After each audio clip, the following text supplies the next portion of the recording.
what has been happening and what has been changing is the level of repression in Cuba. Every human rights organization, almost without a doubt, I don't know of anyone that would say otherwise. Amnesty International, Human Rights Watch, the International Commission for Human Rights, the Freedom House. Yes, all of them say specifically that there has been a measurable increase of repression in Cuba, more people going to prison, more abuse, more violence. Yeah. Since the president, in a well-meaning effort, announced his new policy. Frank Calzón, thank you so much. Frank Calzón from the Center for a Free Cuba. Thanks for talking to us. Alicia. Thank you. All right, I want to bring in two of the guests that we have with us here in Miami. We have Janelle Gates. She is the co-founder of Roots of Hope, and Armando Ibarra, the co-chair of the Miami Young Republicans. I'm Cuban, you guys are Cuban. This is an emotional day, no matter which side of this debate you're on. I can't help but see you in this outfit, sitting here with me in the democracy that is the United States, and then watching our fellow Cubans on the island. I imagine that this outfit is a very purposeful choice. Absolutely. I'm very much in favor of conscious engagement, conscious change, participating in the writing of history. But I wore white today in solidarity with the ladies in white, also in commemoration of the peace concert that my film 13 Million Voices captured. And I think that moment that the artist went through is very much being, is now being repeated, which is once you step to that table, once you arrive and you're shaking the hands of people that have caused pain, suffering, tortures, made my grandfather blind, made people on the streets across from my home yesterday singing the national anthem. It was my birthday yesterday, and I woke up to them singing. And to see mentors of mine that have been standing and spending every day of their lives working and listening to people on the island that are suffering day in and day out, that's tough. It's hard, it's a horrific thing that I have luckily not had to live firsthand. But I've also had the experience of working 10 years on the island and connecting with young people kicked out of universities for simply expressing an idea and had them say, do something. Come and see me, help us. So is this okay? For you, what President Barack Obama is doing is the right thing to do? I think engaging is important. Most certainly you must arrive at the table and pull up the pen to write history. However, I think the word that we've been using today during this program, soft power, is an oxymoron. Power is not soft. If we're talking about force, then that would be the Cuban regime. But when we're talking about being truly powerful, he says in his pocket he carries Buddha and the Holy Rosary. And when we look at our spiritual leaders, when we look at social activists like Nelson Mandela's, like the Martin Luther King's and Gandhi's, yes, they were peaceful, yes, they approached the table, but they spoke truth to power.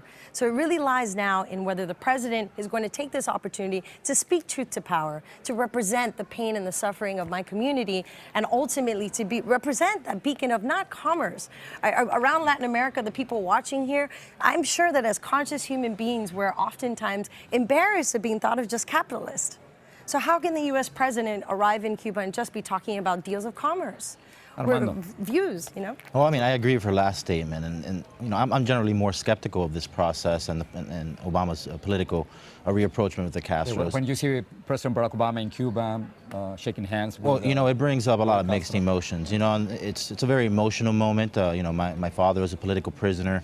My parents were able to escape Cuba, and so to see it on TV, see it opening the world. On one hand, it's something that, you know, we've been waiting for a long time. I think the conditions in which it's been done have been very ineffective for the causes of freedom and human rights in Cuba. Frank Calzón over the phone recently mentioned an escalation in repression in Cuba. And between 2011 and 2015, we've seen a quadrupling of political arrests. We've seen religious persecution increase. Over 2,000 churches were closed last year, 200 were demolished.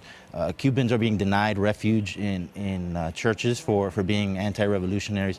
So I think when we look at the facts, what we've seen is that while the president might have the intention of improving the conditions in Cuba, we haven't seen that. They've gotten worse. And I think it comes down to which model are we going to look to democratize Cuba. Are we going to look to the Eastern European model, where we pursued both political and economic reforms hand in hand? Or are we going to look to the Asian model, the Chinese model, like in Vietnam or in China, where economic reapproachment did not lead to any political reforms whatsoever. In fact, 2 generations after an opening of commerce with China and with Vietnam, we see repression as high as ever. So I'm skeptical because we haven't seen this model, this approach work in the past. I do want to bring in one question from the comments, which is here we are talking about the ladies in white, and we forget sometimes that there are a lot of people who actually aren't familiar with their protest movement. Can you just explain for folks who are watching on Facebook? Sure, most certainly. The ladies in white are mothers, daughters, and relatives of political prisoners that have been thrown in jail. Keep in mind that political prisoner in Cuba could be someone that didn't write a petition, expressed an idea, didn't participate in a union march. Things as basic as that can lead people to be in prison. So as Latinos, we all know, if you hurt my mother, I have the right to go to the streets and represent that I seek freedom for my family. You can say whatever you want here and nothing happens, right? Exactly, exactly. And these women peacefully march from a church down the street, and they are repressed, they are attacked, they are dragged through the streets. And this is just a very public group. This is all over the country. There's repression across the board. But one thing that we could comment is, if we could get to that, is how can we make sure that those versions, those other models that have failed don't happen? And I think that's in the viewers right here in our generation. Don't go anywhere, stand by, because we're going to be talking to Elaine Diaz. She's the editor of Periodismo del Barrio, and she's in Havana. Hi, Elaine, how are you? Well, yes, you're on. I can hear him. I can hear him. We can hear you. Let's see if you can hear us, Elaine. Are you there? Now I can hear you. Now Yeah? I can hear you. Hi, Elaine, how are you? Yeah. Alicia Menendez and Jorge Ramos here in Hi. Miami. So, what's the mood on the ground right now in Cuba with the president? He just spoke to Raúl Castro a few minutes ago. How do you see it? I think this is a historical moment for Cuban people. Actually, I remember on December 17, 2014, everybody was like super excited, crying about restoring the relationship between Cuba and United States. We cannot forget that we have almost 2 million Cubans living in America. So this is about people to people, people and people connecting each other, families. Is more than just politics. So yesterday, when the presidential plane landed in Aeropuerto Jose Marti here in Havana, was really like we have a lot of mixed feelings. We feel like we were ending the very beginning of this process of restoring relationships. We think this is gonna be like better times now. It can improve a lot of stuff in Cuba, but I think most of people are really happy here that they feel they are like a normal country, not a country fighting against imperialism or United States anymore. So basically, we still have a lot of difference, but it's better right now. I think it's a happy day for Cubans. Elaine, you know, we're sitting here in Miami where almost every newspaper that we can get our hands on has some reference to the police activity that we saw yesterday, to the action that was taken against the ladies in white. And yet I am told by our producers on the ground in Havana that there has been nothing written in the local press about what happened yesterday. Is that correct?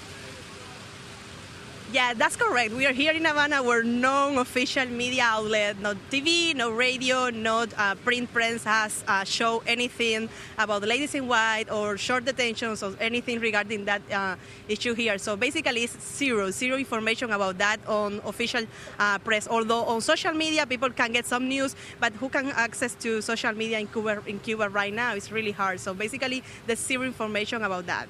So can you tell me what's periodismo del barrio? The translation would be journalism from the neighborhood. How can you work? What do you do? How do you get in touch with other Cubans? Well, and social media, does that work at least just a little bit over there in Cuba?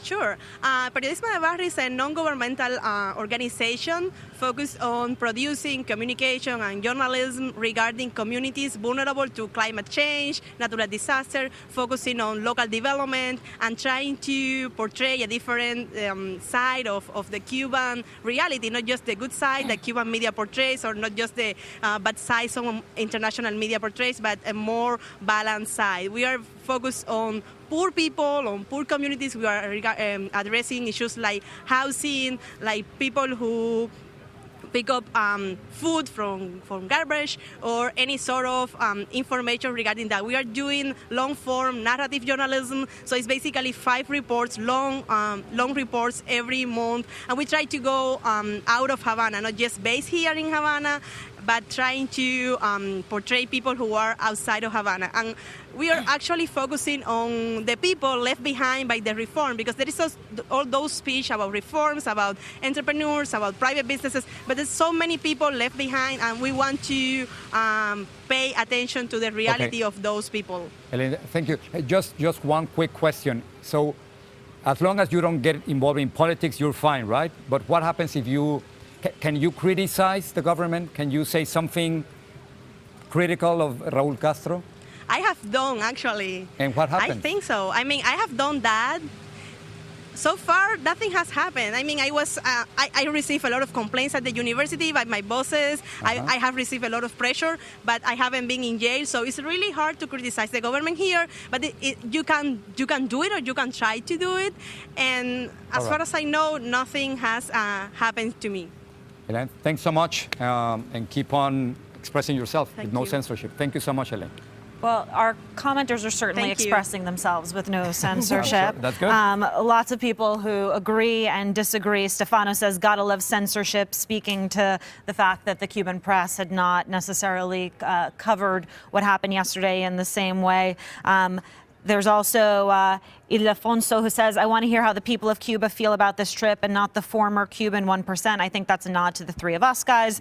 And then this is a memorable day. That's from Jamie Chang. And just a lot of people who, want a sense of whether or not this is actually going to help the Cuban people. So we just have a few more minutes, but why don't you give us your take on today's events, Armando? Well, I think I would like to see from President Obama a forceful declaration in his speech. Something where, kind of like Reagan's moment of tear down this wall, something like that I think would be incredibly impactful. So you're still expecting that from I don't expect that. I'd like to see that. I don't expect it to happen. I think at the very minimum, we've given away a lot of leverage. We've made pretty much every concession except removing the embargo that the government has asked for. Absent that leverage, it's going to be hard to push for political reforms. You're but I think it must be done. You're not going to Cuba anytime soon, right? No, You've never been to Cuba? I have never been to Cuba. My father was sent to a concentration camp at age 14, separated from his family. He spent, after 3 years of concentration camp, 4 years as a political prisoner. I mean, we're looking forward to returning to a free Cuba. Unfortunately, I think the policies that the Obama administration has done has made that further away. We see reported that these people-to-people contacts, and that's a key word, I think, a narrative that is used to promote this trip. But in reality, I think this is really about a succession. The Castro government would not be allowing these changes if it didn't benefit them. And what they're seeing is preparation for a succession from the Castro brothers to the next generation, their children, their grandchildren. Not a democratic succession, that's what you're saying. No, a non-democratic succession, a sort of hereditary succession. Right now, what we see with all these changes, we've seen a marked increase in tourism, billions of dollars now going into Cuba from American tourists. What people don't realize is that the tourism industry, the hospitality industry is wholly controlled by the Cuban military. It's controlled by a small elite of Castro family members. And when more tourists go to Cuba, more dollars go to Cuba, that flows into the bank accounts of a small elite. They're being empowered, and this essential bailout of the industry is going to ensure their succession into a next generation. And that's why I think that this is a big mistake, because President Obama is essentially playing into the hand of the Castro family, who wants to ensure that it's their people that control Cuba in the long term. Okay, so you have 1 minute, all yours. Feel like a candidate, you have 1 minute. I think this is really up to the viewers. I think it's really, the president is just one person at the end of the day that is voted into office, but he's a man.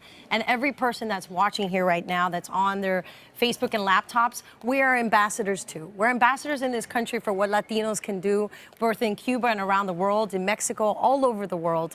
And as ambassadors, the thing that is important to do in Cuba is to connect with people in a conscious way, to consciously connect with young Cubans and find ways to support them, to find out what their needs are, how they can gain the tools, resources to be able to be real participants in Cuba. Because what the Cuban government has done right now is sold out socialism and is selling off the country for parts.